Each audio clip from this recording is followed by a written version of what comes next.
3,45,998 घर हैं। इन झुग्गियों में रहने वालों की संख्या 16,80,000 के पार है, जो प्रधानमंत्री का सपना था। क्या सपना था? क्या सपना था? भाइयों बहनों मित्रों, मेरा तो सपना है हर स्वर्ग के ऊपर में छत होगा, हर छत के नीचे नल होगा, हर नल में जल होगा, हर घर में बल्ब होगा। तो जो गुजरात के हमारे भाई 16,80,000 लोग बेघर हैं, जिनको घर नहीं है, प्रधानमंत्री जी वादा तेरा वादा, तेरे वादे पे पूरा गुजरात ही नहीं पूरा देश मारा गया, उस पर बात कीजिए ना। यहाँ शिशु मृत्यु का जो हमारे बच्चे, जो नौनिहाल बच्चा, युवा, छात्र देश की रीढ़ होता है, उसका जो अनुपात देखिएगा तो 1,000 पर 29 बच्चों की मृत्यु हो रही है, जो है ये बहुत ही कम है। 5 वर्ष से कम आयु के मातृत्व मृत्यु दर जो है वो 1000 में 75 है। राज्य की खुदरा महंगाई दर सबसे ज़्यादा है 2022 में, ये 11.5% थे। बहुत सारे आंकड़े हैं, बहुत सारी बातें हैं, लेकिन गुजरात के लोग इस बार के चुनाव में आप लोगों पर भी थूकेंगे। आप कम से कम देश में जो आपने आज जो भी गंदगी है वो आप लोगों की बदौलत है। सुनिए ना, अशिक्षित युवाओं में, अरे सुन तो लो भाई, डाल देना एनएसए में, यूपीए में डालते हो ना। अशिक्षित युवाओं में बेरोजगारी और युवाओं को शिक्षा न दे पाने में गुजरात सबसे आगे है। उदाहरण के तौर पर 3400 तलाटी पदों के लिए 17 लाख तक के आवेदन आए थे। ये इस बात का प्रमाण है। गुजरात में औसतन वेतन सबसे कम है। उदाहरण के तौर पर निर्माण के क्षेत्र में, कंस्ट्रक्शन कंपनी क्षेत्र में मजदूरों का प्रतिदिन का वेतन 300 रुपये से भी कम है, 285 रुपया है। अब समझिए, ये तो सच्चाई है। छोटे छोटे, मैं फिर आपसे कहता हूँ, आपको पत्रकारिता के प्रोफेशन का वास्ता, आपको आपके धर्म का वास्ता, आपको आपके माँ बाप का वास्ता, आप गुजरात की गलियों में जाइए। बिल्कुल, आप लोगों से कीजिए, अपने चैनलों में बैठकर झूठा प्रोपेगेंडा मत फैलाइए। कोरोना ने एक संदेश दिया है। जो मोदी जी कहते हैं, आप तो कह रहे हैं इतनी ये कमी है, वो जो गुजरात मॉडल है वो क्या था?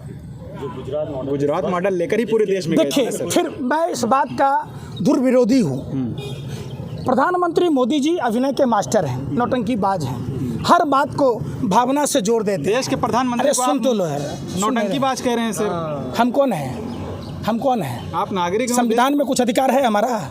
बिल्कुल। अरे आप राम और कृष्ण की बात करते हो ना, राम, प्रभु श्री राम से एक माँ सीता के बारे में उसकी जनता ने पूछा तो क्या, सुन तो लो। अरे अंधभक्तों, दलालों, सत्ता के हवसियों, सुन तो लो मैं क्या कह रहा हूँ। प्रभु श्री राम ने अपने उस प्रजा को फांसी पर लटका दिया क्या? प्रभु श्री राम राजा थे कि नहीं थे? बिल्कुल। तो उसने प्रजा की बात सुनी कि नहीं सुनी? तो जो लोग राम और कृष्ण की बात कहते हैं, तो क्या वो हमारी बात को नहीं सुनना चाहिए? क्या गुजरात की जनता की बात नहीं सुनना चाहिए? आप बताओ। आप कह रहे हो राजा हैं, अरे भैया हम प्रजा हैं, हम मालिक हैं, हम वोट देते हैं, हम इन नेताओं का जो जनता के टैक्स के पैसों से अय्याश की ज़िंदगी जीते हैं। आज मोदी जी क्या कहते थे? मेरी माता उतावल तलती थी, बाप दलमताई बेचता था, हैं? तई भैया 85,000 करोड़ का विमान कहाँ से आता है? करोड़ों का मर्सिडीज विदेशी गाड़ियाँ। अरे तो वही तो कह रहा हूँ, तो मालिक कौन है? धरने को दिया, बंदूक हो गए हवलदार, हैं? हमने अब नहीं। अरे सुन लो यार, आप लोग कांग्रेस के कथावाचक हो, हैं? आपको नहीं, आप मैंने पूजा कराने आए हो। अरे आप सवाल पूछो, आप देश के बच्चे हो, देश की रोटी खाते हो, नमक हराम हो, पूछो, सवाल पूछो सरकार से। आंख में अरे बर्नौल लगा लेना अपने पिछवाड़े में, जलन होती होगी तुम्हें कि मोदी जी के बारे में कहता है। सवाल पूछो ना यार। आप हिंदू मुसलमान पर आ जाते, भारत पाकिस्तान पर आ जाते, पूछो कि देश की जीडीपी का क्या हुआ? क्या हुआ? वो कह तो रही थी कि देश की जीडीपी देखो नोट पे चला दो, फोटो बढ़ जाएगी। हो गया। अरविंद केजरीवाल कह रहे हैं सर। हो गया ना, हो गया। परिवर्तन संस्था और स्वामी विवेकानंद इंटरनेशनल फाउंडेशन, वो कौन लोग थे? उन लोगों को जिसको फंडिंग किया गया, रामलीला मैदान का किराया कौन दे रहा था? टेंट का खर्चा कौन दे रहा था? वहाँ जनरेटर कहाँ से थे? वहाँ खाद्य सामग्रियाँ कहाँ से थी? और वहाँ भीड़ कहाँ से इकट्ठा किए गए? रामलीला मैदान के जो षड्यंत्रकारी थे, अन्ना हजारे कहाँ मुजरागारा। तो आप जब देखिएगा स्वामी विवेकानंद इंटरनेशनल फाउंडेशन, जिसका मुख्यालय चाणक्यपुरी में है और उसके फाउंडर मेंबर अजीत डोभाल हैं, जो राष्ट्र के सुरक्षा सलाहकार हैं, जिनके बेटे का व्यापार पाकिस्तान में चलता है। नहीं समझे? तो सुनिए, ये इन्वेस्टमेंट है। विदेश की कई संस्थाओं ने उन लोगों को पैसा दिया, चूँकि भारत की अर्थव्यवस्था 2014 में तीसरी अर्थव्यवस्था थी। हमारी गिनती अमेरिका, जर्मनी, जापान से हो रही थी। अब हम पीछे हो गए नेपाल से, पाकिस्तान से, भूटान से, श्रीलंका से। सर, ये है देश का पूरे विश्व में डंका बज रहा है और आप कह रहे हैं कि देश के पीछे जा रहा है। मोदी जी से मशवरे लेकर रूस ने जंग रोक दी शाबाश, और आप कह रहे हैं शाबाश, नया ईंटा लाऊंगा, पीठ ठोकूंगा तेरा।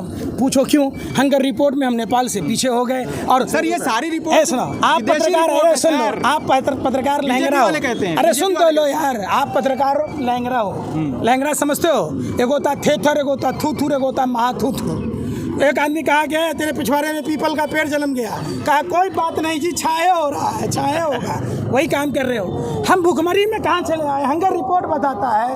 आप देखिए, तमाम विश्व बैंक का रिपोर्ट क्या कहता है, बेरोजगारी का रिपोर्ट क्या कहता है। अगर रोटी खाते हो, कम से कम अन्न खाते हो तो अन्न की तरह करो ना।